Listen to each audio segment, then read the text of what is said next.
The docking bay was eerily quiet when I first saw her. She stood at the edge of the platform, tall and regal, her silhouette framed by the shimmering glow of the hyperspace gate. Her features were alien, too symmetrical, too sharp, her skin like liquid silver reflecting the overhead lights. And yet there was something painfully human in the way her shoulders slumped, the way her eyes darted toward the gate as though afraid of what lay beyond. Her name was Sarai, and she was the last of the Vaelorians still willing to deal with humanity. The summit had failed. After weeks of negotiations, her people had decided we weren't worth the trouble. Too reckless, too young as a species. Not ready to join the galactic community. Captain Elias Rain of the Terran Fleet, had been tasked with convincing her otherwise. But despite all my words, my diplomacy, my carefully rehearsed speeches, I had failed. She was leaving. I should have let her go. The decision wasn't mine to make. Yet as I watched her prepare to board her vessel, something deep inside me screamed that if she left now, we weren't just losing an ally. We were losing something far greater, a chance for humanity to prove itself. And maybe something personal too. Because in those long negotiations, beneath the layers of protocol and politics, I had seen something in Sarai's eyes. A loneliness. A searching. That was when I spoke. One word. Just one. And it made her stop. Middle. The word was not English. Not standard galactic. It was Vaelorian. Shy. Her head turned instantly. The word was delicate, melodic, something I had practiced whispering late at night in my quarters where no one could hear me. I hadn't meant to say it aloud. It meant stay. Her eyes widened in shock, then narrowed in suspicion. Who taught you that word?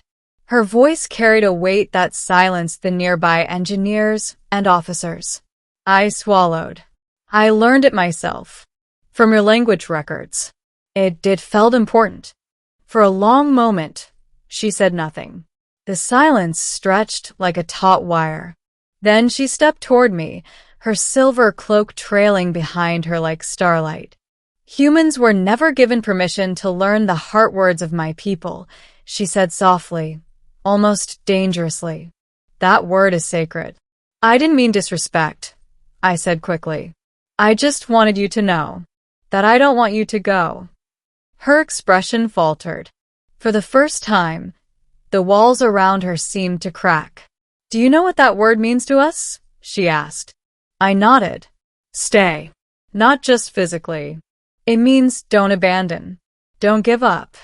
Her silver eyes shimmered with something I couldn't name. Pain, maybe. Or longing. And then she told me the truth. The Vaelorians weren't just leaving because they doubted us. They were leaving because they feared us. In their ancient prophecies, there were warnings of a young, reckless race that would rise from the dark and burn across the stars. A race that would either save the galaxy or destroy it. To them, we were that race. You remind us of our own beginning, Sarai whispered. We were once like you, ambitious, fearless, but blind to the consequences. We nearly ended ourselves. And now, looking at your people, I see the same fire. It terrifies me. Her words stung because they were true. Humanity had always been a paradox, builders and destroyers, dreamers and conquerors. We had barely survived our own wars before reaching the stars. But I couldn't let her walk away. Not when humanity needed allies. Not when I needed her to believe in us. So I told her a story. Not about humanity's wars or triumphs, but about something smaller. Something human. I told her about my mother, who planted gardens in the ruins of a city after the war. Who taught me that life could grow even from ash. Who believed that even broken things deserved a chance to heal. Sarai listened, silent and still. And when I finished, I saw tears shimmer in her alien eyes. You speak as if you believe your kind can change, she said. I don't just believe it, I said. I've lived it. We've made mistakes, yes. But we learn. We adapt. We endure. Give us the chance, and we'll prove it to you. For a long time, she said nothing. Then she looked back toward the hyperspace gate. Its light painted her face in cold silver, but her eyes were warmer now.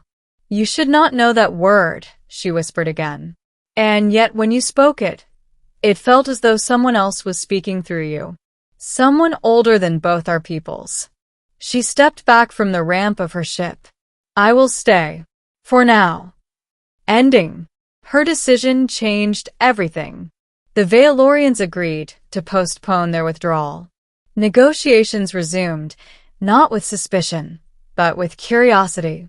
Sarai herself became humanity's fiercest advocate, arguing that perhaps the prophecies were not warnings, but choices, forks in the road we had yet to take. In time, treaties were signed. Trade routes opened. For the first time, humanity stood not as outcasts, but as equals among the stars. But beyond politics, something else had shifted. Between Sarai and me, there was a bond now. Fragile, unspoken, but undeniable. I had stopped her with a word, yes, but it wasn't just the word. It was the faith behind it. One night, months later, I found her on the observation deck, gazing at Earth spinning below us. You risked much when you spoke that word, she said quietly. I know, I admitted. But sometimes, one word is all it takes to change everything. She tilted her head, studying me with those silver eyes. Do you know the deeper meaning of shy? Beyond stay? I frowned. No. What else does it mean? Her voice was soft as starlight when she answered. It means I choose you. My breath caught, and in that moment, beneath the endless galaxy, I understood what she had truly given me, not just her presence, not just her alliance, but her trust. Humanity had been given a chance to prove itself, and I had been given something far rarer. Sarai didn't leave. She stayed. Because of one word. Because sometimes, in the vastness of space, that's all it takes.